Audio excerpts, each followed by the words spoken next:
Imagine digging a foundation and hitting a perfectly preserved human head. Priests call it an omen. That's the legend that named the Capitoline Hill, Caput, head, and set the stage for Rome's most sacred address, the Temple of Jupiter Optimus Maximus. I want to take you from myth to monument.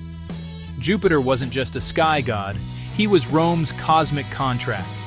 Keep the gods pleased, and the city prospers. Break faith, and thunder follows.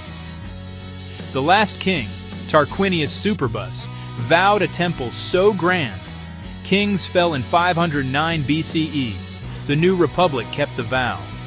Dedicated to the Capitoline Triad, Jupiter, Juno, Minerva. Picture this, a massive podium, a deep porch bristling with columns, 3 side-by-side inner chambers. On the roof, terracotta statues gleamed in the sun, reportedly crafted by Vulca of Veii. Inside, Jupiter's cult statue watched over Rome's destiny. Victorious generals ended their triumphs here. Procession arrives, purple cloaks trailing, laurel crowns gleam.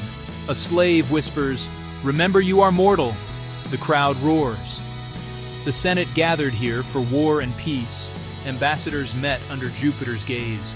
Fires ravaged it, 83 BCE, again in 69 CE. Each time it rose larger, richer. Sulla poured in spoils. Domitian recovered the roof in gold. The skyline flashed like a divine warning. The temple became a barometer of Roman power. Today, foundations remain, fragments remain. A view still commands the city.